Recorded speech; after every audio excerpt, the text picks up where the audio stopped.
There are 10 days left of best ball season, 10 days till the NFL kicks off, 10 days until we know immediately how right and wrong we were about certain things. Players are getting cut left, right, and center right now. Players are going to IR, players are not going to IR. News is trickling out thick and fast, and it's the last dying days of the best ball season. There is no time left to be drafting apart from right now. We've got 10 days to finish off all those drafts you want to. Joe, we're back for another one of these Best Ball Manias. You've been away for a few days. Are you still feeling in the groove with drafts? You get back to reality and just have to slam a few in? You know what's funny? I wake up before everybody else on our vacation, so I slammed like a weekly winner every morning on the beach. So, I'm gonna win some money from my vacation. That's how I feel. That's it, playing with the house money. So before we get into it, I mean, it's cut down day to day, and there's loads of roster moves happening. We'll try and keep an eye on them as they go. But is there anything in particular you're paying attention to, or that you've been, cause you raise an eyebrow to so far? So, two of the things that I'm obviously paying the most attention to, one is my Eagles and what they're going to do with the running back position. I saw that Trey Sermon wasn't in practice. Kind of curious how that all works out, seeing who we're going to keep, who we're not going to keep. We've done some cuts. And then this Colt McCoy news. That kind of hit me a few minutes before we got on here. I didn't see it till just now. And who do you think starting? Because I feel like it should be Clayton Tune. I think it's Josh Dobbs. I think if they felt confident enough about Clayton Tune, then Colt McCoy probably would have been fine to have as a backup and to have as that kind of mentor. But they saw it as a kind of priority. This is a team who are going to stink this year, and they went out and gave up a pick to, or a player exchange to go and get a player who has familiarity with the scheme already.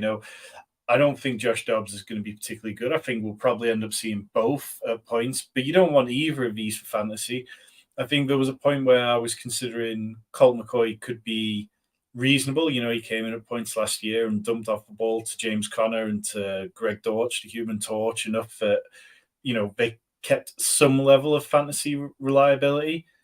But now this is completely embracing the tank, but not even being sly about it. I think the next question is, where are we at with the Kyler Murray injury? Because there has been no talk about Kyler Murray throughout camp. There's been no talk. It's like, yeah, he's off to the side, he's working, he's doing bits, he's in the playbook, he's in the meetings. But there has been no talk about, okay, he might start running, he might do this, he might do that.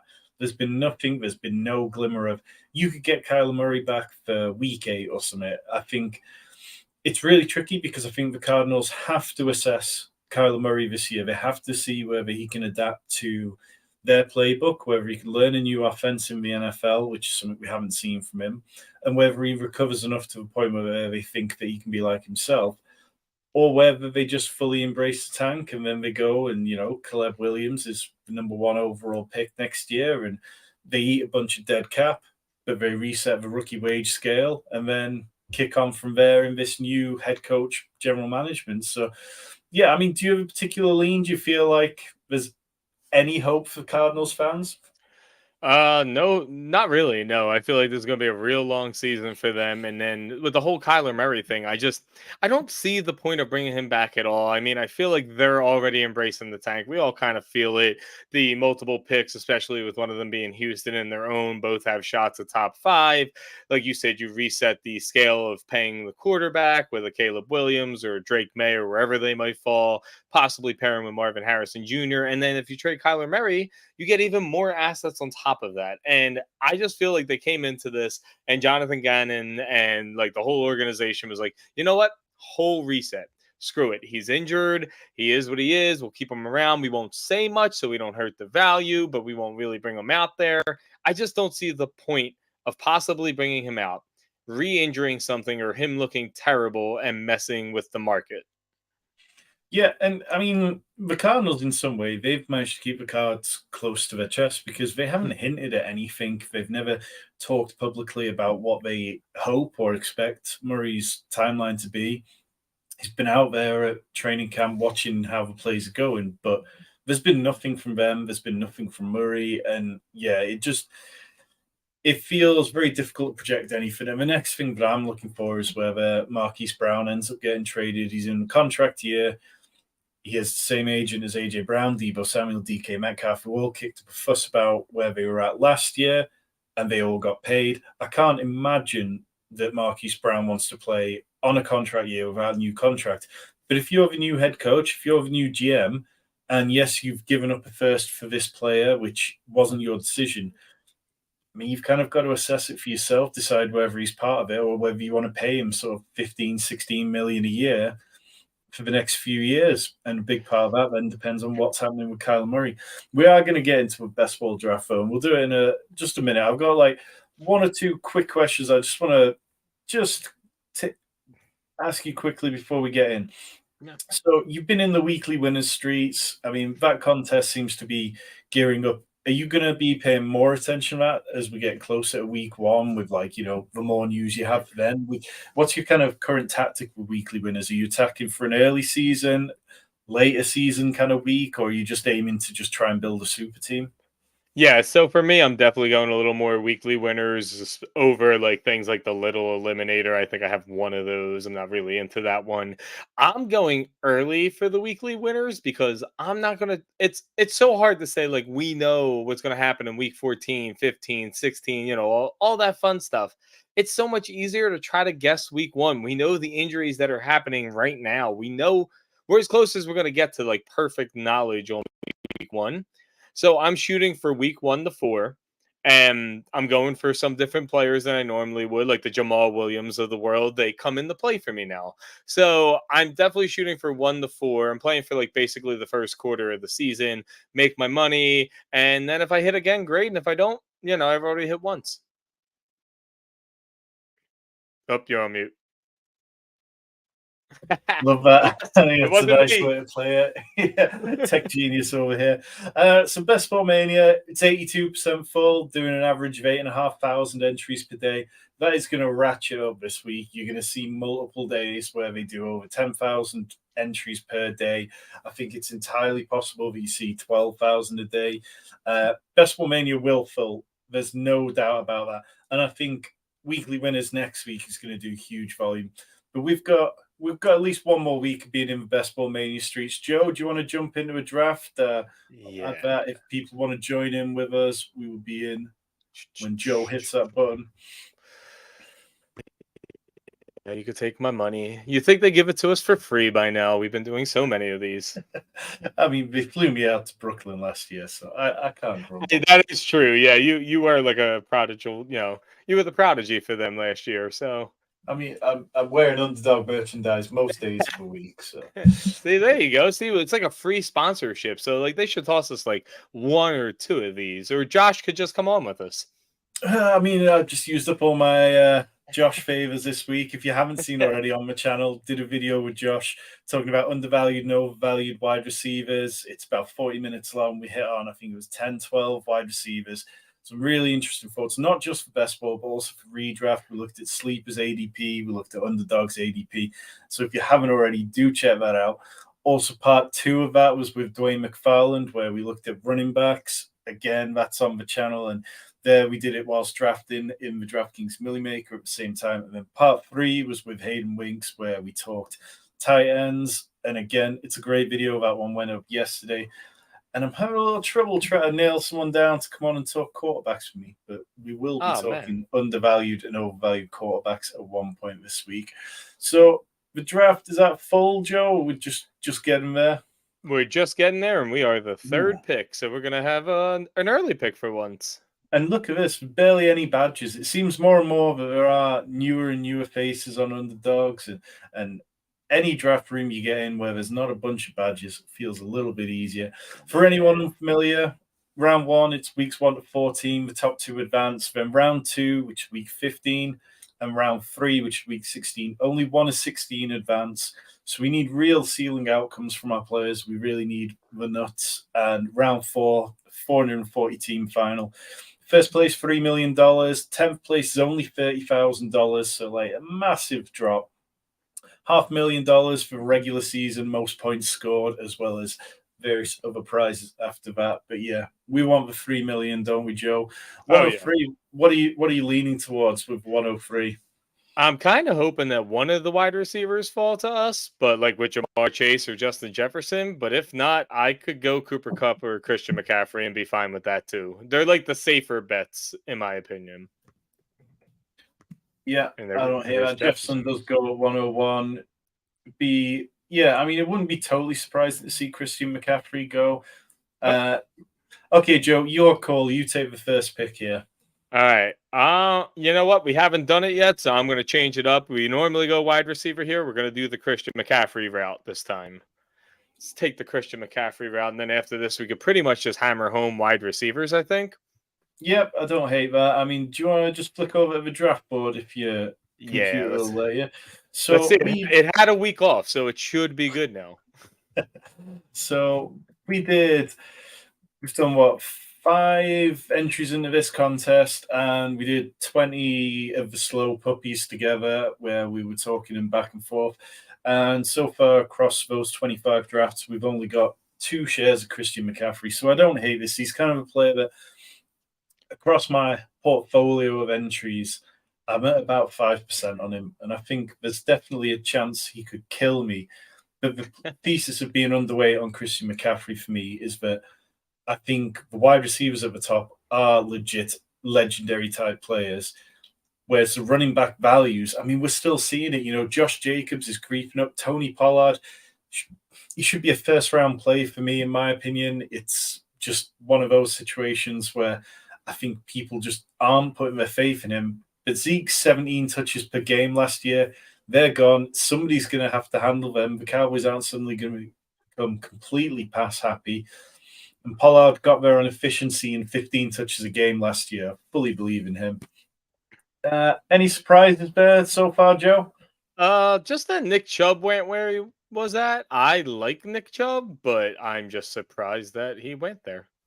Okay, we would toggle back so we can start having a look at which players we might get. Give me 1 second to pop it back up. Draft fatigue is setting in for people, and there are more interesting choices being made at the same time as more casual people are coming into drafts and doing the few which they intend to do.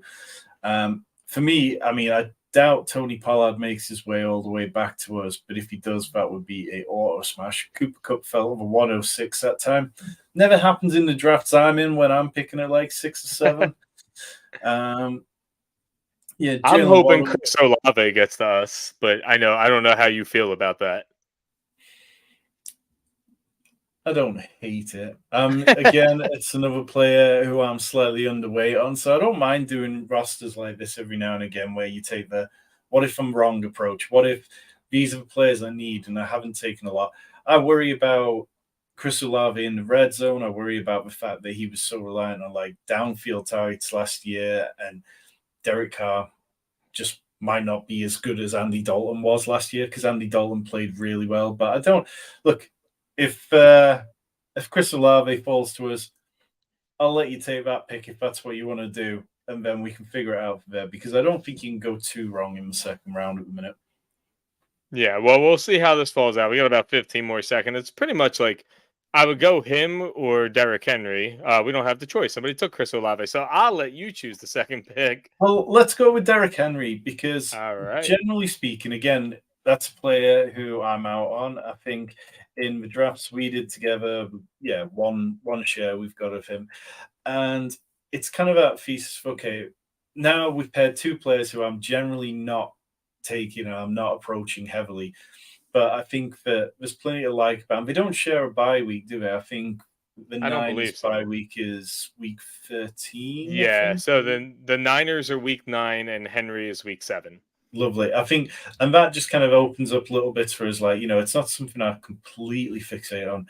But if you compare 2 running backs early, now we can lean into that and probably look at a 4 or 5 running back total build. Yeah. Probably here, I'm going to bang the table for Mark Andrews, my boy. Right. I think if he falls to us, took him.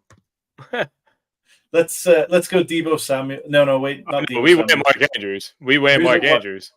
Oh, okay, we did. Oh, sorry, I didn't realize. I thought someone had taken him before us. You said bang the table. We're banging the table here. This is what happens. 1 week, off, and all our chemistry is off. It's all But yes, thrown off, man. yeah, I doubt very much that Lamar's going to make it all the way back through the fourth round to us. But we can live on a prayer. Can you flick over the draft boards, keep an eye on what other people are doing? Gotcha. In terms of other players towards the top, Josh Jacobs, we see him there. He went in the middle of the second round. How high would you take Josh Jacobs? Is that where you kind of feel comfortable taking him, or would you prefer getting him at the back of the second? I would rather him in the back of the second or even like third if possible. But that's because I'm kind of fading him. I just think the human body, and I'm talking as a kinesiology major here, all those carries, all those touches, they ran him into the ground last season, which they should do when a player was up for a franchise tag. Then he comes in the camp and he's super late in the camp. And we've seen that story happen before where they come in, they get injured, and they're never the same all season long. I really don't want too much of him. So if I can get him towards the end of the second or beginning of the third, I'm happy with it. Sounds good. I think for me, I don't mind taking Josh Jacobs at the back of the second. I think it's going to be increasingly likely that he gets pushed up because as more casual people are drafting, it's very much remembering what he finished as last year, where he led the league in rushing yards. And, he was hyper efficient. I do think with Jimmy G, captain check down, that it's more likely that he sets like career highs in receptions as well. So maybe that pushes him higher on full PPR sites rather than just underdog, but I don't hate it at all. After that, we do see the kind of the quarterbacks go off the board and kind of nothing too crazy. Deebo Samuel, middle of a third. Again, he was a player who was kind of going at the back end of a third, early fourth for a while. And it's nothing too crazy here, really. So far, everything feels all right. We are going to have to do a lot at wide receiver after these first 3 picks have been away from it. But I think that's fine. We can look at a 5 running back room and a 2 tight end room. Yeah, and I think we're going to be okay. Like, I'm hitting a couple stars here while we're, like, playing on the phone. Still Mike Williams, still Drake London. We could go Ayuk if you really want to pair up Niners early. Got a Terry McLaurin. I know he's dealing with injury. Deontay Johnson. We might have to reach a little bit, but I think it's worth it for Mark Andrews. Yeah. Can you pull back up on the player page so we can keep an eye on who's Mike Williams does go? Are you in on DeAndre Hopkins? I mean, I could do it in this style of build because I do think he's going to be the one over Treylon Burks. So I'm okay with it. I would probably go Drake London, but either or is fine. Drake London for me is an easy pick there. And then, can you just select the wide receiver tab? Is that all right? Yep. Let me just put the Drake London thing in real quick and select the wide receivers. We got some DeAndre Hopkins, Christian Kirk, Terry McLaurin, Brandon Ayuk. We have Mike Evans, Jerry Jeudy, who we're not touching, Deontay Johnson, Chris Godwin. We still have Jahan Dotson, Gabe Davis. We're gonna have to go for a real high upside, I feel like, for wide receivers. Well, one player who kind of stands out for me is Deontay Johnson. I don't know how you feel about that. Do you feel like it's too far of a reach, or no? I like Johnson that. Or Chris Godwin? No, I'd rather Deontay Johnson. I think that offense is going to be better out of the two, so I feel like that's the tiebreaker for me. I feel like Baker Mayfield is a much better deep ball thrower than he is for what Chris Godwin gives you, and I think that'll pair better for Mike Evans once he's healthy. But I'd rather Deontay Johnson because we've seen his ADOT go up in the preseason to 14. He was about a 9.4 for his career. If he could sit there, we got something amazing. Love that. Yeah, I just think the Steelers are an ascending offense. I think the only way was up for them after Kenny Pickett only scored, 3 passing touchdowns. The offense was just dreadful altogether. And it seems like across the board, we're getting better offensive line play. And obviously, you're not starting all your starters in the preseason. Well, he just went. So we have Christian Kirk, Terry McLaurin, Chris Godwin, Tyler Lockett, Marquise Brown, Mike Evans, Jordan Addison. Let's go Tyler Lockett. All right, let's go. We got one more pick, but let's hope this person he took Joe Burrow, so we're going to go Tyler Lockett. And now we have a couple wide receivers. So I feel a little better about this team now. Yeah, I mean, that's it. It's definitely, whenever you start with 3 non-wide receivers, it becomes a little chasey. But this room doesn't feel too wide receiver heavy that we can't recover from it. Can you pull back up a draft board, Joe? If Yeah, I possible? got you. I got you. Let me just get around to that. But yeah, I'm a little mad. I think these people are watching us and they took our guy just to be jerks. Like I wanted Deontay Johnson really badly. So if you are here for the first time tonight, and this is the first time finding Fantasy Sanctuary, welcome. Everybody is welcome in Fantasy Sanctuary. We've got one simple mission here, and that's to help you win your leagues, whether that's Dynasty, Redraft, Best Ball, or even DFS during the season. We will bring you the information you need and display it in a beautiful way on screen so you can remember it and take it away with you. Hit that subscribe button because during the season, we've got an awful lot of exciting stuff coming down the pipe, and you're not going to want to miss it. Joe, so you're in on Mike Evans. You feel like Baker Mayfield's going to be better at throwing down the field. See, I've kind of been playing it the other way that Baker Mayfield was fine with Jarvis Landry in Cleveland, and it was Odell Beckham who struggled.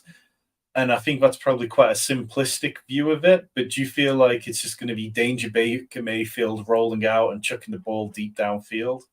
I feel like he has nothing to lose by doing that because, like, he's trying to keep a job. He's trying to stay a starting quarterback. That whole dinking and dunking would be great, but I think he needs to put, like, honestly, kind of like a preseason almost, like, put some more plays on tape because he's not Tampa Bay's future, but he needs to show that he could do it.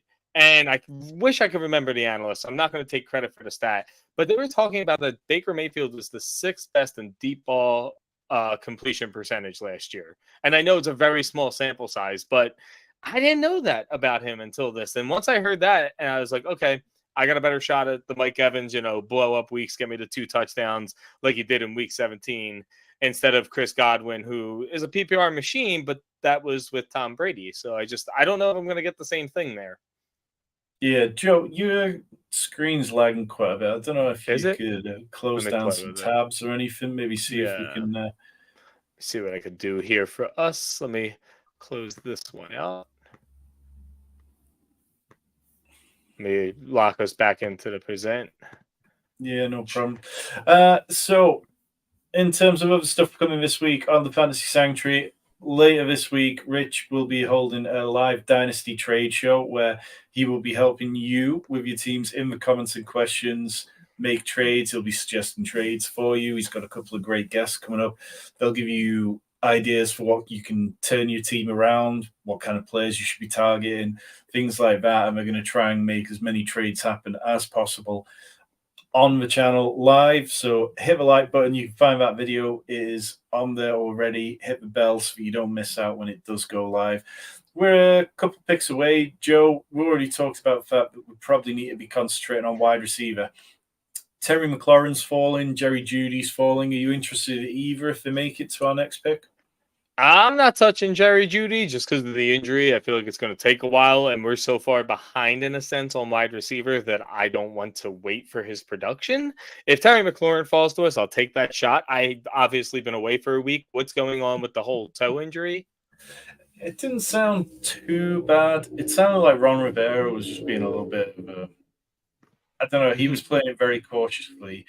But Ron Rivera isn't the easiest guy to trust his opinion on a lot of stuff. So it felt like, yeah, Terry McLaurin's was definitely less severe than Jerry Judy's, but I guess we'll kind of have to wait and see.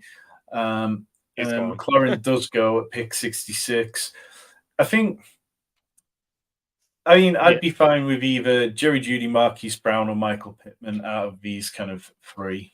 I love Michael Pittman because of the RPO offense and the first target being the way like that team usually goes with the scheme. I think he's going to get hyper targeted. Wow, Cortland Sutton went.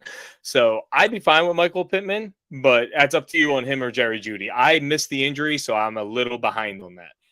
Well, it feels like Jerry Judy could fall further. So let's go with Michael Pittman because I agree with kind of what you're saying. I know that Dwayne McFarland the other night kind of made the point about how a bunch of Michael Pittman's targets, although he was getting targeted heavily, they weren't catchable. But it's early. There's plenty of time for Anthony Richardson to settle in and just, get into the groove of things. So now we've got 2 running backs, 3 wide receivers, and 1 tight end.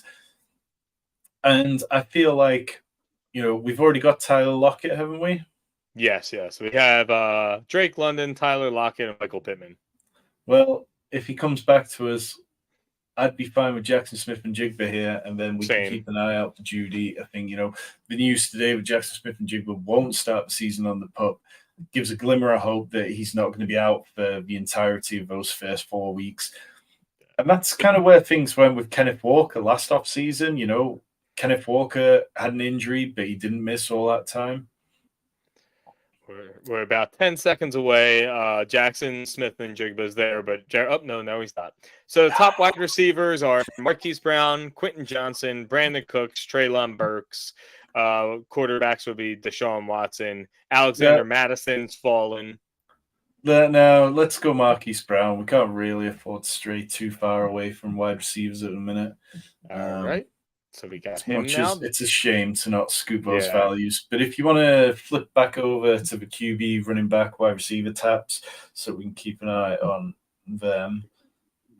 They're all up there. So let me ask you, since I just pulled these tabs up, what do you think about Javonte Williams? Because I'm torn. Everybody's so excited, but I just don't see it.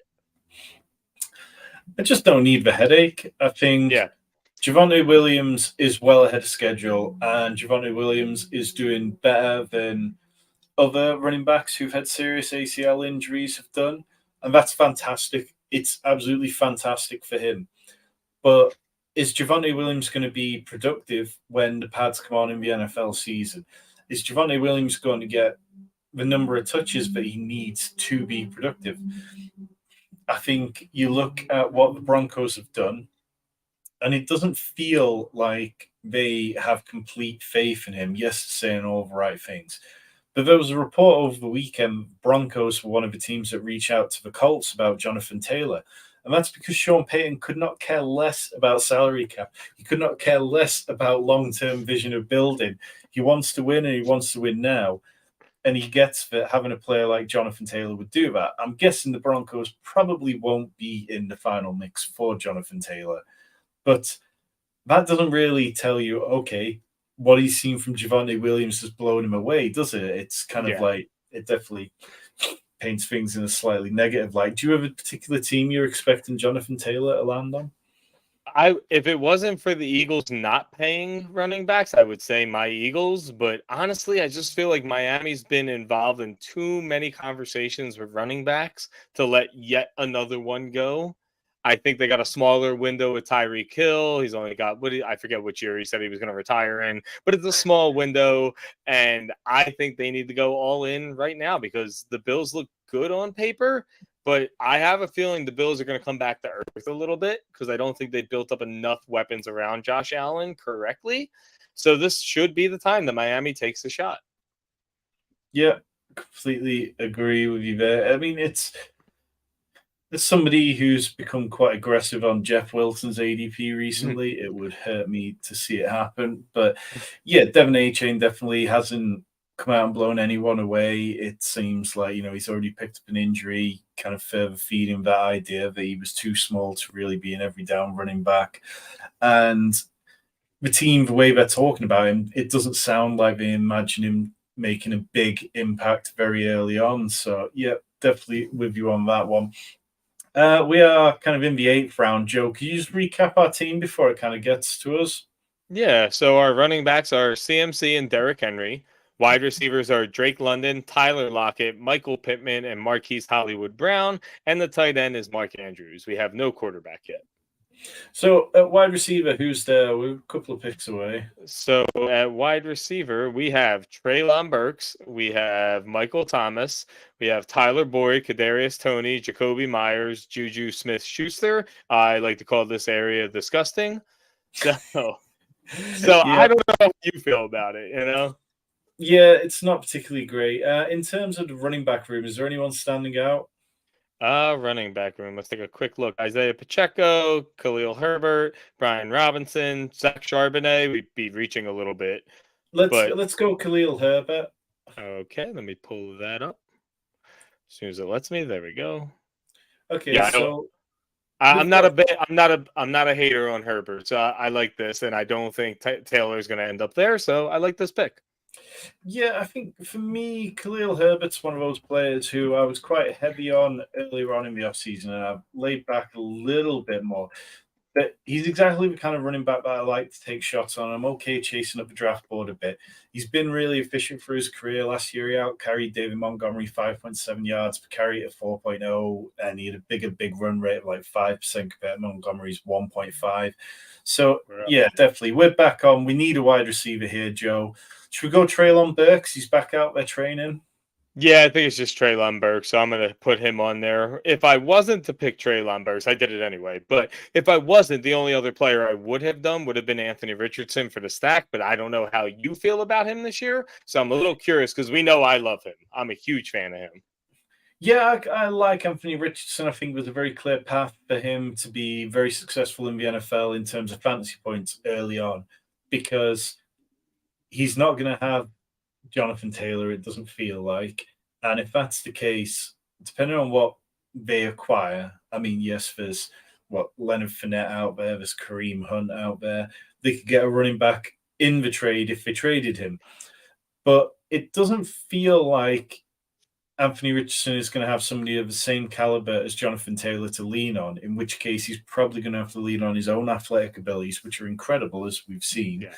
In order to kind of make this really work. So, yeah, I do like it. I just think, and the popular term this year has been detours. We took 3 detours to start the draft by not taking wide receivers.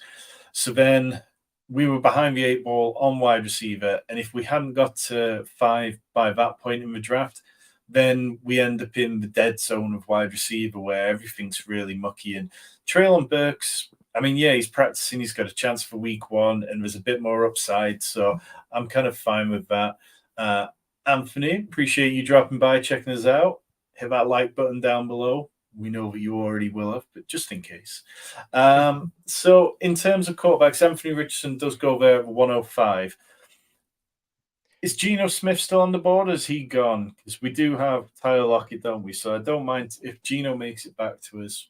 We do have Geno. Let's see. Yeah, just Geno is the only person I got queued up right now because Zach Charbonnet just left. So quarterbacks, we have Daniel Jones, Kirk Cousins, Dak Prescott, Geno Smith, and then Aaron Rodgers.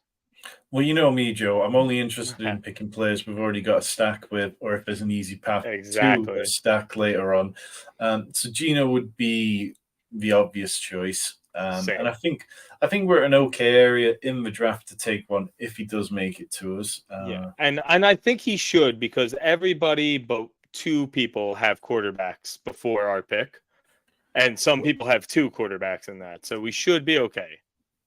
Love to hear it. Okay, so we're a couple of picks away through the 10th round of this draft. I always have to remind myself that Underdog is only 18 rounds after doing so much DraftKings, Drafters, and FFPC drafts, and it always feels like they sneak up on me, but we've been doing quite a few of these, and I'm kind of in the groove with them now. I think with the running backs we have, 4 perhaps is a little too flimsy these days, but we definitely can stop at 5 with Derrick Henry, McCaffrey, and Khalil Herbert. They feel like 3 decent backs to be able to take a 4th within the next 3 or 4 rounds, and then pump the 5th one off to very late. Geno still hanging out there for the time being. I wouldn't hate Daniel Jones either. I think Daniel Jones' upside is going to be there. Obviously, we don't have down comparing with, Jalen Hyatt, Paris Campbell, likes of those kind of starters who should be involved this season. Well, it's going to be one or the other because there's only one pick above us. Obviously, Geno first because we already have the stack. But like you said, if it's Daniel Jones, there's a lot of options, and there's some Rams options on the way back. But it's going to be Geno Smith, right? Because we're up. Yeah, let's take Geno Smith. That feels like a nice start to this. And my boy Jaylen Warren does go 1 pick ahead of us, but that's okay. The bags are fully packed on the Jaylen Warren experience. Been drafting him since he was in the 160s on DraftKings at the start of the offseason, and I will not stop. Now, what are you thinking for? We're up in like 3 picks, and it'd be good to have another wide receiver. I think either Tyler Boyd, who's kind of fallen 8 spots past ADP. Who else is there at wide receiver? Jacoby Myers, Darnell Mooney, Van Jefferson, MVS. And we're up. Jacoby Myers or Boyd? I'll let you choose, Joe. I'm going to go Tyler Boyd, and mainly I'd rather have the better offense. And just in case if Jamar Chase gets hurt or T. Higgins, which can happen, it's going to be a nice little increase to our team. He's pretty solid anyway on his own, so I'm fine with that. What do you think of this Darnell Mooney information coming out that he might be traded? If he goes somewhere, where do you want him to go? Like, who's training for Darnell Mooney? Like, which NFL offense is looking at their roster and going, yeah, what we need is Darnell Mooney? And why are the Bears giving up Darnell Mooney when, I mean, perhaps what it signals is that they really believe in Chase Claypool more than we saw last season. You know, they gave up what turned out to be the 32nd overall pick for him. So they did invest some into it. And all the offseason reports were pretty negative. They felt like he couldn't pick up the playbook at points. They felt like, you know, he wasn't doing a particularly great job of things. But since then, he's been in camp. There haven't been any more negative reports. But perhaps if they truly believe in Chase Claypool, then they're comfortable going in with a DJ Moore, Chase Claypool pairing. And they've got Equinemius St. Brown. They've got Velus Jones, who, again, they invested decent draft capital in. But it doesn't make too much sense to me because Darnell Mooney feels like the kind of role player that the Bears should need. I guess if you're thinking about it analytically from like a draft capital point of view, perhaps they still realize they're a way away and they want to be able to just push things further for certain pieces. But I can't imagine any NFL offense to give up, more than a 4th round pick? Yeah, it's not going to be anything special. It's not going to be anything special. And unless he goes to like the Chiefs, then people are going to like freak out because anybody with Patrick Mahomes is beautiful. But I don't see it happening. Like you said, there's just no purpose for it. They need him to kind of open up the defense anyway, like take the safeties off the top and let DJ Moore and Claypool do everything else. Yeah, I just find it hard to. I mean, it's one of those kind of things that you see floated by insiders, and it seems to always be coming from the teams. They're trying to drum up that interest within them. You know, Zonovan Knight released from the Jets today, and the first thing the insiders are doing is saying, "Oh yeah, there was trade interest in him over the last few days. He'll find another team." It's like, well, of course he'll find another team because he's only played a year in the league. But if there was trade interest in him, why didn't he get traded? The Jets would have taken anything over taking nothing. So it's just coming from the agents, coming from the teams, fluff like that. But one battle that's kind of got a little interesting is Corey Clement, who's battling with Keontae Ingram to be backup to James Conner at the minute. You've seen a lot of Corey Clement as an Eagles fan. I mean, he had 14 carries for 79 yards in the game over the weekend. Do you think he's got enough to push Keontae Ingram? I mean, I just feel like this is almost like you just said with Darnell Mooney. It's almost like a who cares scenario because I think it's really just James Conner. Corey's okay. He's nothing special. I'm not gonna like go chase after him for Dynasty or DFS or anything like that. He doesn't excite me. So what, with 2 picks away, anybody at quarterback stand out or running back? Quarterback is Russell Wilson, Kenny Pickett, Derek Carr, Sam Howell. Running backs are Raheem Mostert, Jeff Wilson, Roshan Johnson, Devin Singletary, Kendre Miller. Let's go Jeff Wilson. Jeff Wilson is the Miami back who I am pushing the chips in for now until Jonathan Taylor lands somewhere and ruins everything for me. But I kind of heavily came back from being aggressive on Devin A-Chain. I feel like I mentioned before, that's not a pick which feels very good a minute. But out of Raheem Mostert and Jeff Wilson, the difference in contract is minimal. Jeff Wilson is the younger of the 2 running backs. Raheem Mostert is 31 years old, never really managed to stay healthy. We're back up in a second. Yeah. Yeah, I mean, we got a lot of, like, I kind of like Jonathan Mingo, but that's because DJ Chark's injured. No, I'm good with Mingo. If Mingo makes it to us, and then might as well star Bryce Young and put him down for a little bit later. I think Jonathan Mingo is definitely interesting. Again, the show we did with Josh Norris over the weekend, talking about overvalued and undervalued wide receivers. Josh Norris knows the Panthers as well as anyone within fantasy football. He's got friends within the building. and he couldn't stop raving about Jonathan Mingo. He was saying that not only for best ball, but also for redraft, everybody should be targeting Jonathan Mingo. And Josh's one of those people. He's given me enough good fantasy advice over the years, but when he speaks, I listen.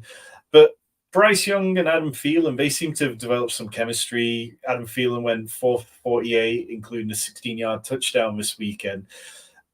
The whole of the fantasy community has been off Adam Thielen this draft season. Do you feel like now's the time to just be taking a few nibbles on Dusty Adam Thielen? Yeah, I mean, this is the point where I'm going to do it, but honestly, I'd rather have Jonathan Mingo out of the two. Give me that big body, give me that athletic profile, give me the fact that DJ Chark is down and they don't sound happy about it. They sound like it's going to be a while, and they're going to be behind in some games, so they're going to have to throw. If I had to choose out of the two, I'm taking Mingo, but I have like 2 shares of Adam Thielen, and I'm okay with it staying at 2 if I really have to. Yeah. So in terms of our build, Joe, can you just recap the team for us? Yeah, of course. Let me just get over to our picks and get it. There we go. We have at quarterback, we have Geno Smith. Running backs are Christian McCaffrey, Derrick Henry, Khalil Herbert, and Jeff Wilson.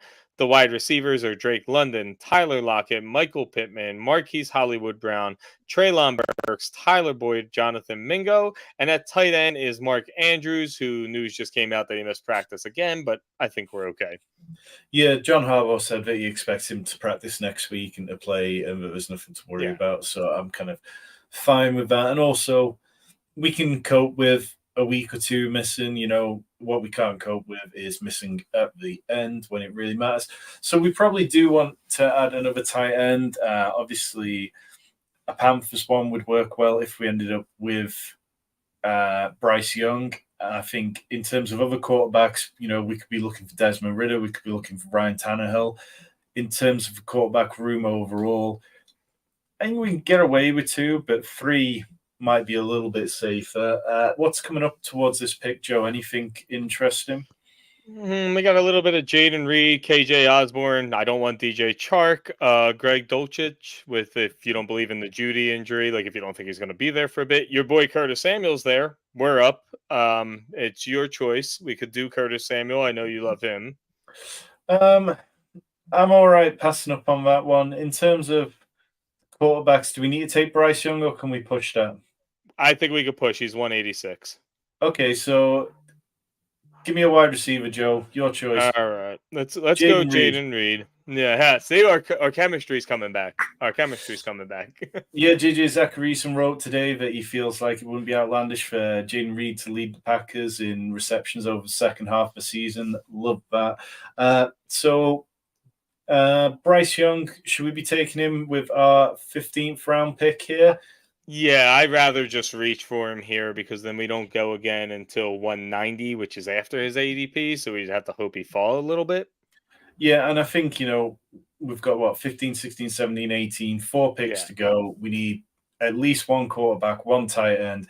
It makes sense that we can go. We're set probably at wide receiver unless something really falls into our lap, but we need one quarterback, we need one tight end, and at least one running back. So, yeah, I'm fine with Bryce Young. But, yeah, going well so far. Joe, it is preseason and things are pretty busy. Are you writing much this week? You got a lot going on the writing side of things. Any other shows that you're doing? So I have 7 overvalued running backs for FF Face Off that I'm going to be writing about. I have a new show with FF Face Off with our buddy Nate. We're going to do 15 minutes of fantasy, basically, like just take a subject each day and break it down. I have a show with Triple Play Fantasy. I have my own YouTube. So basically, that whole vacation was beautiful because I'm never going to sleep again. How about you? Yeah, this week is busy. I have 4 different articles to write on FantasyPros, all about DFS strategy, talking about how to build lineups for GPPs, how to build lineups for cash, stuff like cash contests. In terms of shows, I have a couple of things coming out on here. Me and Rich will be doing bold takes, 10 bold takes, 5 from each of us of things that we think could happen if things break right for certain players this year. That will be up on the channel towards the back end of the week. Rich has got his live Dynasty show I mentioned earlier. I've got a couple of guest appearances that I'll be doing on other shows. But yes, it is grind your cock off season, and there is no time for it. Fitting in drafts left, right, and center whenever I can manage it. And it's one of those times of year where it's good to have free screens on your desk so that one of them can always be clued into DraftKings. So we're kind of coming up towards the 15th round. Tight end wise, who've you kind of got your eye on? Obviously, Hayden Hurst would give us this Bryce Young Carolina stack that we've nibbled on. Yeah. So at tight end, we're looking at a Greg Dulcich, Taysom Hill's there, Hunter Henry. They're all at like 165 to 187 ADP. Hayden Hurst is 200. So I don't hate doing that. And then we would have two people with Bryce Young at 190. It's a little bit of a reach. So I don't know if you think we can come back to him or Yeah, not.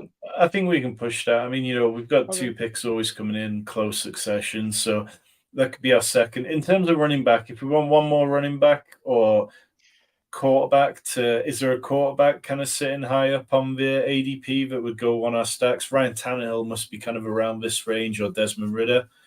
Tannehill is 198, and we have Mac Jones there, CJ Stroud, Desmond Ritter at 203, Jimmy Garoppolo at 201. We could just hold the flag for Trey Lance if you want to have some fun with it. I need I'm to, kidding. I'm take the kidding. shirt down. The shirt's still up behind me, but it's got to come down. It's Yeah, it's over. It's over. Right. Well, in that case, let's push quarterback and tight end around the corner. What's a running back? Let's deal with running back first and get up to 5 on that position. Kareem Hunt, Ty Chandler, Jerome Ford, Gus Edwards, Kyron Williams, Joshua Kelly, Chris Evans. Let's go Joshua Kelly. I feel like Joshua Kelly's made a really really Okay. strong shout to become the backup behind Austin Eckler. We've seen zero from Isaiah Spiller since he came into the league. He's never had any good practice reports. And then Joshua Kelly runs for a 75-yard touchdown run over the weekend. It feels very much like he could be the player who spells Eckler at times. And it wouldn't be surprising to see Eckler miss any time with injury. We know he trains incredibly hard, but man's getting old, and we know that the age cliff is real for running backs. Is Kyler Murray, has he gone off the board? I do not want him, but I'm just interested to see where he went in this draft. Pull him up. Yeah, he 174. Okay, so running back Josh Kelly. All right, let me put him in. I don't hate that. I'm fine with that. I'm not wishing an injury on Austin Eckler, but like maybe just share a little bit of the, sharing is caring. Eckler, come on, help us out. So, in terms of this pick here, should we go quarterback? Ryan Tannehill goes off the board. Let's take Desmond Ridder and get up to 3 at quarterback, and then I feel like we can figure out tight end a little bit easier than quarterback. Noah Fant would be a name at tight end that I'd put forward.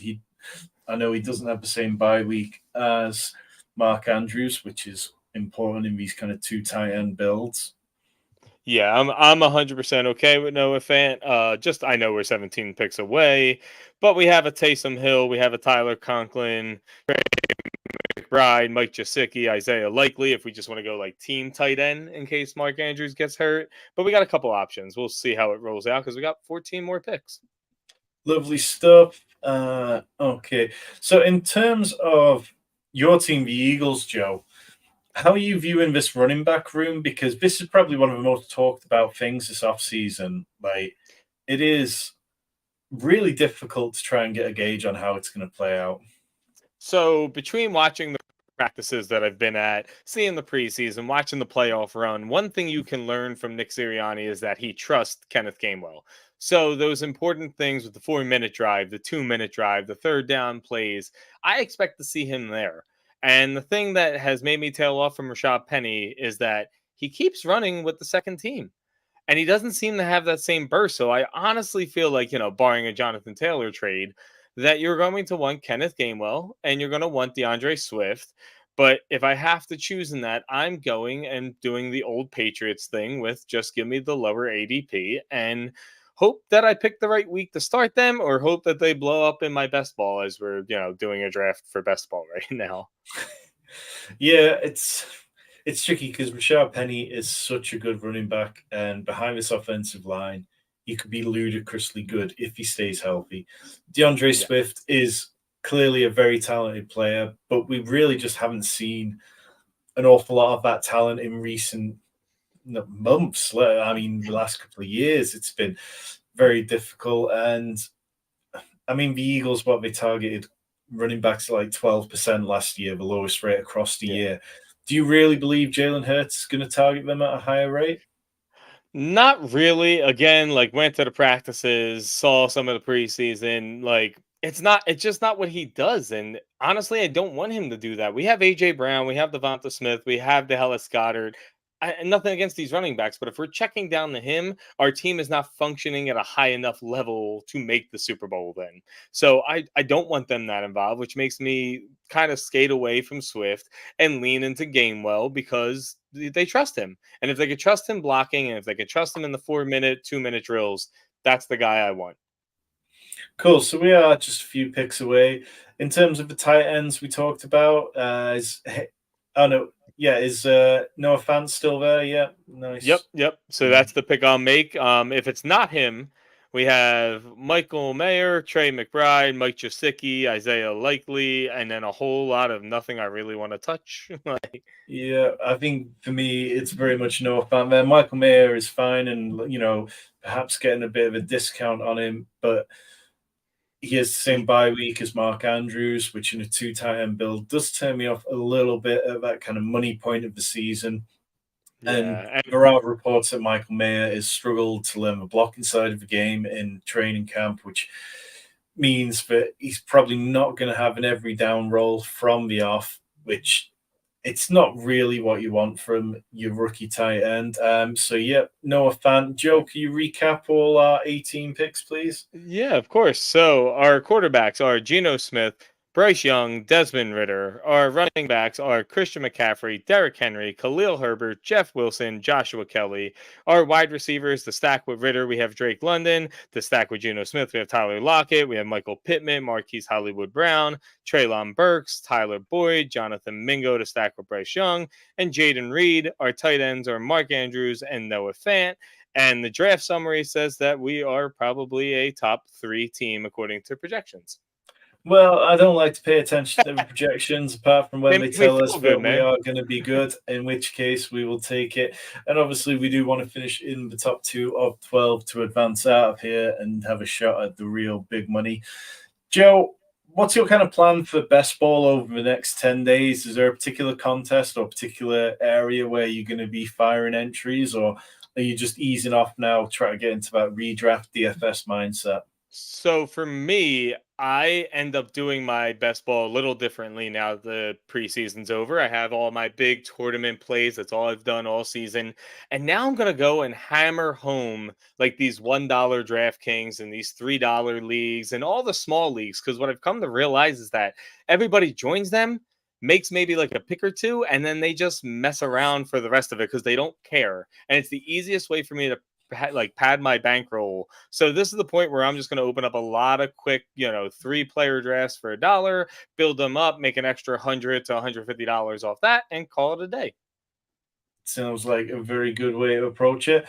So we are going to get out of here. No dilly-dallying tonight. There is content to be written, content to be filmed, loads more stuff. If you're watching this on catch-up and you have questions, do leave them below. We get to every single comment, whether it's about asking dynasty trade advice, whether you're asking for redraft advice. We will answer every single one of them, and we will be back with you very soon.